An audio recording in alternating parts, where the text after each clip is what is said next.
Okay, so we are still talking about sum and product of roots of quadratic equations. We are saying if alpha and beta are roots of the equation x squared plus 10x plus 1 is equal to 0, the question is they want us to find this product of the roots, the sum of the roots, and then also these other expressions. And we are going to relate the quadratic equation to the general equation. We say generally the quadratic equation in terms of sum and the product is x squared minus sum of roots x plus product of roots is equal to 0, i.e. that is x squared minus, in that case, if our roots are alpha and beta, that is alpha plus beta x, and then plus the product, which is actually alpha beta, is equal to 0, If we are to compare, we are going to compare with our equation, which is x squared plus 10x plus 1 is equal to 0. So that will actually, immediately if we compare, we will be able to get the value of alpha beta and alpha plus beta. So if we are comparing alpha beta and we compare with 1, and therefore we can easily say alpha beta is equal to 1. Alpha beta is equal to 1. If we want to look at alpha plus beta, as our Roman 2, you are comparing alpha plus beta and 10, but there is a negative here. So that simply means that the negative of alpha plus beta, is equal to 10. And that means that alpha plus beta is equal to minus 10. Okay. Now we want to look at part 3. Part 3, we have alpha squared beta plus alpha beta squared. We want to find the value of alpha beta squared plus alpha beta squared. Alpha squared beta plus alpha beta squared. So we are going to express this in terms of alpha beta and alpha plus beta. If we try to factorize, I'll factorize out the common factors, alpha beta. If I divide here, I remain with alpha. If I divide here, I remain with beta. But I already have the value of alpha beta as 1, and the value of alpha plus beta as minus 10. So the answer will be minus 10. The third one, the fourth one is 1 over alpha plus 1 over beta. So we need to express this in terms of the sum of alpha and beta and the product of alpha and beta. So in this case, I'm trying to get the LCM, and the LCM will be alpha beta in the denominator. If I divide here, I'll make beta times 1, and that will be beta, plus if I divide here, it will be alpha times 1, which is actually alpha. Beta plus alpha is the same as alpha and beta, which is actually minus 10, Divide by alpha beta, which is actually 1, and the answer still is minus 10. Alpha plus 1 into beta plus 1.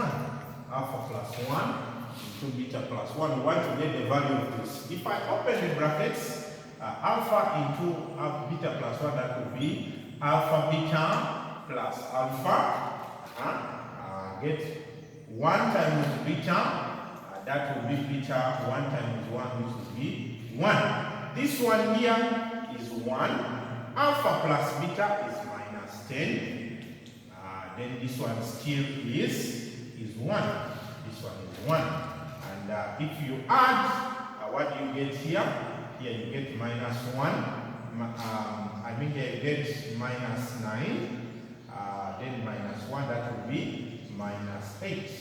That will be minus 8. And the last part here, we have alpha out of beta plus beta out of alpha. This one, we get the LCM, and the LCM is alpha beta.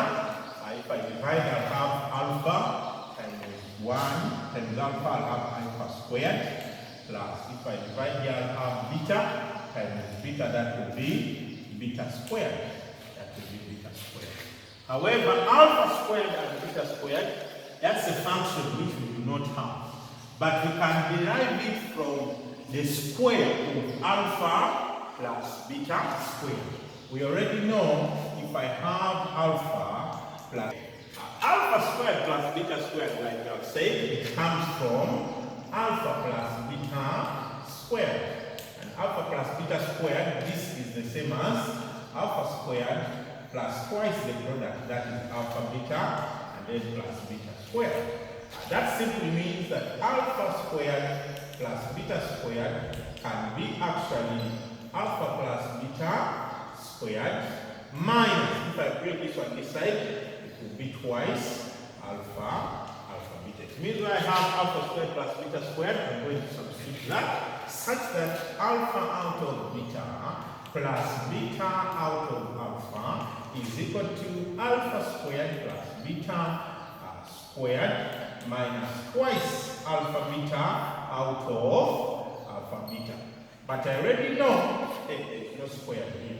I already know my alpha plus beta. My alpha plus beta as minus 10. So that will be minus 10 squared minus twice alpha beta, which is actually 1 out of 1. So this is 100. Then minus 2, that is actually 98 out of 1, which is actually 98. Quadratic equation, we have x squared minus 6x plus k is equal to 0. Given that one of the roots is 3 times the other, and that k is a constant, So in our solution, we have x squared minus 6kx plus k is equal to 0. We are comparing it with our equation x minus sum of roots, x, then plus product of roots is equal to 0. Let one of the roots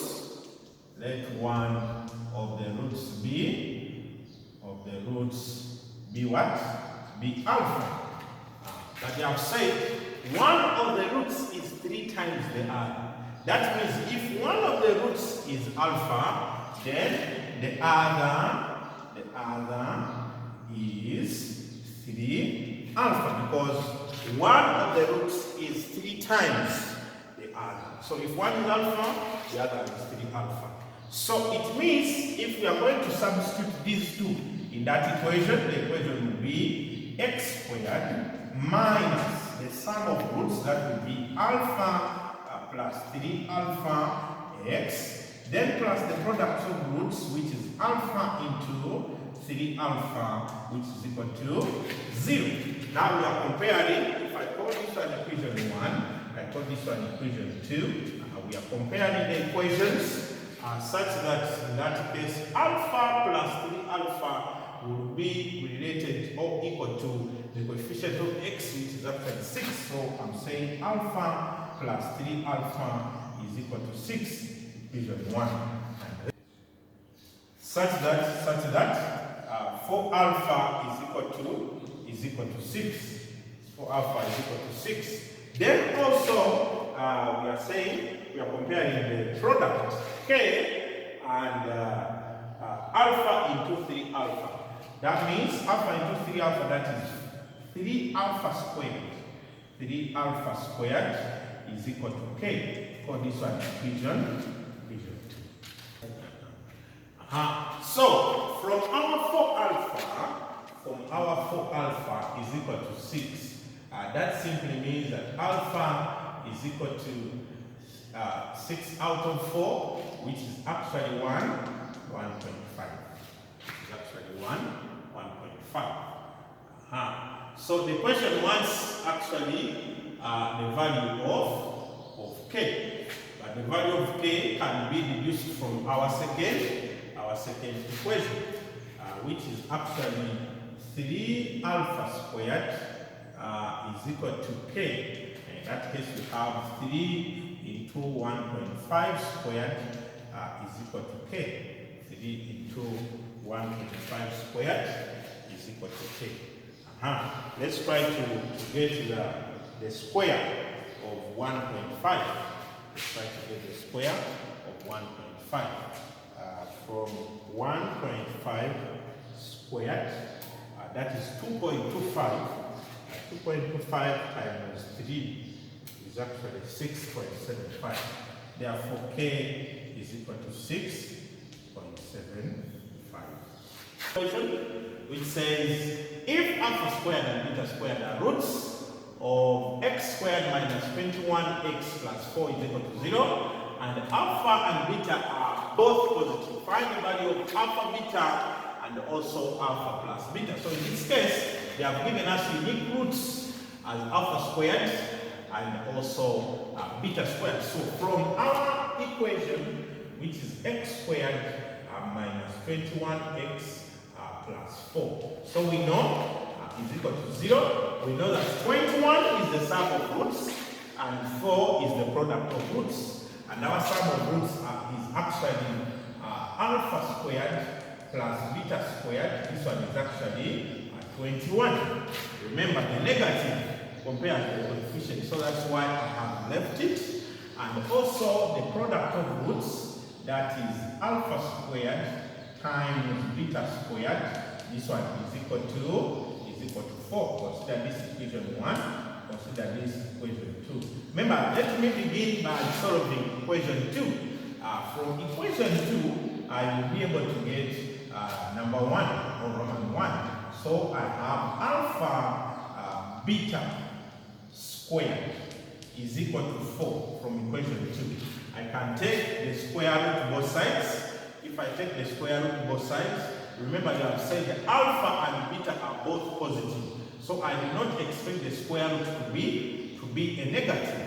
And therefore, if I take the square root both sides, alpha and beta will be the root of 4, which is actually 2. So alpha beta, in fact, that would be my answer. Alpha beta is equal to 2. From Roman 2, if I want alpha plus beta from alpha squared and beta squared, alpha squared plus beta squared is equal to 21. We have already said that this one comes from alpha plus beta squared minus 2 alpha beta. We have already said alpha squared plus beta squared is alpha plus beta squared minus 2 alpha beta, and this one is equal to 21. Okay, therefore we have alpha plus beta squared minus 2 alpha beta. This one is equal to 21. Alpha beta from our calculation is 2, and therefore that's going to be 4. That's going to be 4, such that our alpha plus beta is equal to, that is 21 plus 2 times 2, which is 4. There's a square here. That means that we have alpha plus beta squared is equal to 25. If I take the square root, considering that 25 is positive, I mean alpha and beta are positive integers, therefore the square root will also be a positive, such that alpha plus beta is equal to 5.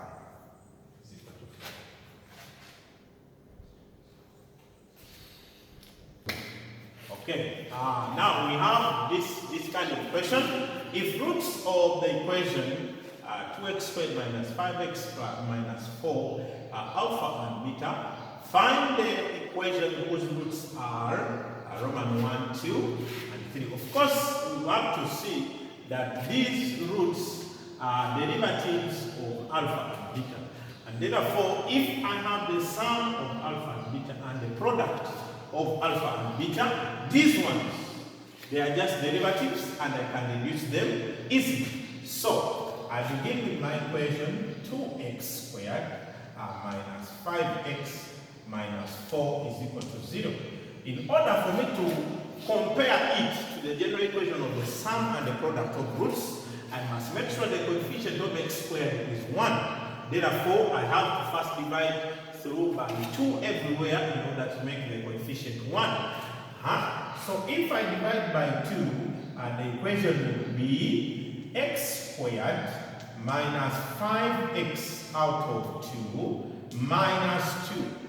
This one is equal to 0. Of course, any number, 0 divided by any number will always remain.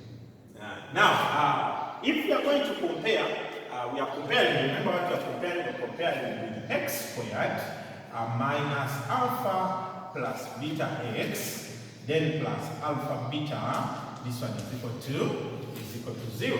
Therefore, if I'm comparing in that case, my alpha plus beta is actually 5 out of 2. Is actually 5 out of 2 if I'm comparing. And then alpha beta, this one is going to be minus 2. And if I have the sum and the product, I can now easily deduce the equations that are going to come from these roots. So Roman 1, the new roots we have alpha squared and beta squared. Of course, our general equation, the one that we want to find, we say it is generally x squared minus sum of roots x, and then plus product of roots. And this one is equal to 0. So it suffices for us to find the sum of our new roots and also the product of our new roots, and then we begin. So let's begin with our sum of new roots, alpha squared plus beta squared. But we have already said this one is alpha plus beta squared minus twice alpha beta. Our alpha plus beta from here is actually 5 out of 2. So we have 5 out of 2 squared. Then minus our beta, alpha beta is minus 2. Is minus 2. In that case, this is 25 out of 4 minus plus 4. 25 out of 4 plus 4. If we add, I think that is going to be, this is 16 plus 25, that is 41. 41 out of 4. That is 41 out of 4. What about the product? The product will be alpha squared times beta squared, and that is actually alpha beta squared, which is in that case alpha beta is minus 2. Minus 2 squared, which is actually 4. So I have my sum of new roots, and I also have the product of new roots. I'm going to punch in this general equation that I can be able to get the equation that the equation wants. So that equation shall be x squared. Therefore, the equation is x squared minus the sum of roots, which is 41 out of 4, then x, then plus the product of roots, which is actually 4. This one is equal to 0. In that case, I can try to eliminate the denominator by multiplying throughout by 4. And then the new equation shall be 4x squared minus 41x plus 16 is equal to 0. Roots are alpha plus 1 and beta plus 1. Still, we are going to be using this general equation. X squared minus sum of roots x plus the product of roots. So we need the sum of roots first. So sum of roots is going to be equal to alpha plus 1 plus beta plus 1. That is actually alpha plus beta, then plus 2. But we already have the value of alpha plus beta as 5 out of 2. And that is going to be 5 out of 2 plus 2. And that is going to be 9 out of 2. It's going to be 9 out of 2. What about the product of roots? Product of roots, value roots, that's going to be alpha plus 1 into beta plus 1. And that is actually alpha beta plus alpha plus beta, then plus 1. But alpha beta, according to our calculation, is minus 2. Alpha beta is minus 2. So I put here minus 2. Alpha plus beta, that is 5 out of 2. And that is plus 1. That is plus 1. This one plus that is minus 1. Plus 5 out of 2, that is actually 3 out of 2. So the answer is 3 out of 2. So my general equation, I'm going to be substituting where I have sum and where I have product. Therefore, the equation is going to be x squared minus the sum of my new roots, which is 9 out of 2x, plus the product of roots, which is 3 out of 2, is equal to 0. Therefore, I can multiply 2 everywhere to the denominator such that it will remain as x squared minus, 2x squared minus 9x plus 3 is equal to 0. This is the equation that is being derived from those two roots. So we just need to know the sum of the new roots and the product of new roots. So what will be the sum? Sum of our new roots, that is going to be alpha squared beta plus beta squared alpha plus beta squared alpha. I can try to factor out alpha beta. Where here I remain with alpha, here I remain with beta. Here I remain with beta. Alpha beta is minus 2. Alpha plus beta is 5 out of 2. And the answer is minus 5. When I go to the product of new roots, this one is kind of interesting, but you can still get it. In that case, it shall be alpha squared beta times beta squared alpha times beta squared alpha. And then that one is going to give us alpha squared times alpha, that would be alpha cubed, times beta cubed squared, that would be beta cubed. And that is actually alpha beta power 3. And that is actually minus 2 power 3. Of course, minus 2 power 3, that is going to be minus 8. Therefore, our general equation is going to be x squared minus the sum of roots, which is minus 5. So that will be plus 5, then x, and then plus the product of roots, which is minus 8. And this one is equal to 0. So this is our